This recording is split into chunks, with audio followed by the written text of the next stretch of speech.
Hello and welcome to the Fast-Trak course on International Global Management that we offer at the College of Business at NIU in DeKalb. This course is intended to give you a fairly good grounding on the opportunities that firms and leaders have to work globally throughout the world with their business.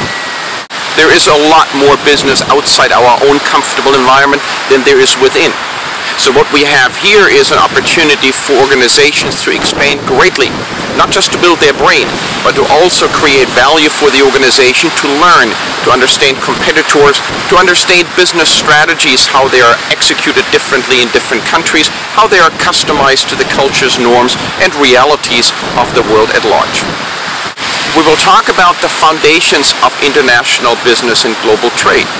It will not have come as a surprise to you that there are people in the world who object to global trade, who believe that global trade is a curse, that it ultimately disadvantages some countries and cultures and some industries and ravishes them for the benefit of the larger, better equipped countries. A view that is not without merit, but it is, as a single view, quite unsustainable, because we know that countries that have a trade surplus, that trade actively in the world, are economically much better off and therefore have resources to spend on their citizens for infrastructure, for support, and for growth. But we will talk about what some of the limitations are, what some of the sustainability and ethical issues are that relate to global trade.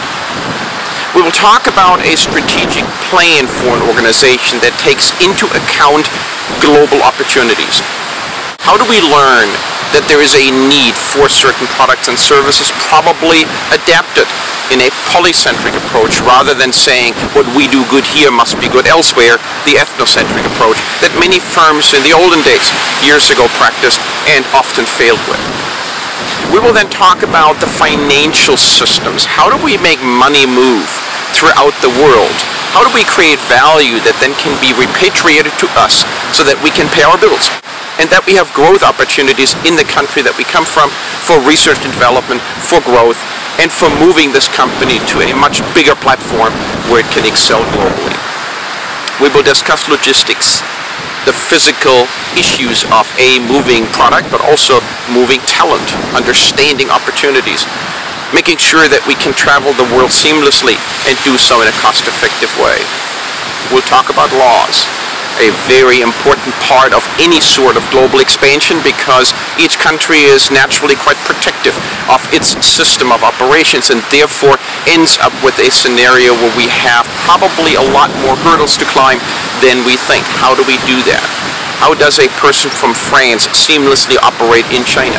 How does a person from New Zealand work in Europe?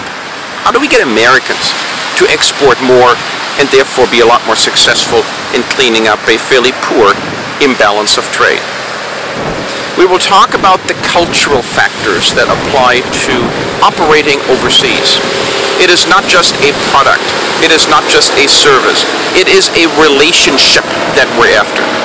Good companies that operate overseas have strong relationships with their partner companies, with their vendors, with their customers overseas. What does it take to be a relationship partner, to be recognized, appreciated, to be welcomed, to be hosted in a foreign country as if you were local? We know some firms that do very well.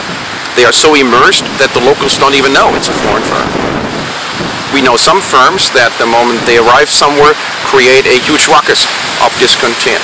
And so there are different ways of approaching those issues. Let me walk you through what we're trying to do for assessments so that we have two objectives fulfilled. One is that we don't want to burden you with academic busybody work. We want to make sure that what we test you on is practically relevant, but also give you a chance to show your skills and therefore create a different level of confidence and competence in you. We will have this group supported on Facebook. That means we have a special group in which only you are members. And one of the assessments will be that in that Facebook group, we will have a lively discussion around issues that I will throw out, and that you then in a comment string in that group specifically for all of you can answer. That means you see the answers of other colleagues in the group. You can then comment on their contribution. And out of that, we get this combustive dialogue of a hallway conversation where a topic is suddenly canvassed without much practice, but with your abilities, your knowledge to understand. We will have an analysis of an existing firm in which you tell me whether you believe that firm is globally competent and ready. And I would assume that you're going to come up with some suggestions that will tell us that the firm could improve its position. That's what normally happens.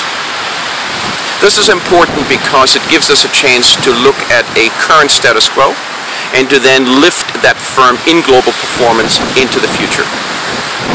We will then make sure that you, at the very end, have an ability to look at yourself as an organization that clearly, that's why you're in Chicago right now, is globally interested. You want global recognition. You want an NIU certificate of accomplishment with your MBA. You want to make sure that you are recognized as a global mover and shaker, and that is a very good platform to build a career. But where's your competition? Who do you ultimately have to impress? What skills will you need to develop over the next years to be truly heavy in your contribution and get a senior management job? So what we will do is look at you as an organization, and you will tell me what kind of improvement, what kind of plan you will want to embark on to be effective as a corporate leader with global abilities. This is a very fast-paced, exciting module. I think a lot of you will have a lot of contributions to make because you do have travel, work, global experience. You have diverse cultural backgrounds, and you will bring that all together, and we will as a group be quite successful in mining that for knowledge that we can use to develop your skills as global leaders. I look forward to seeing you soon, to working with you, and I hope you have a good day. Bye-bye.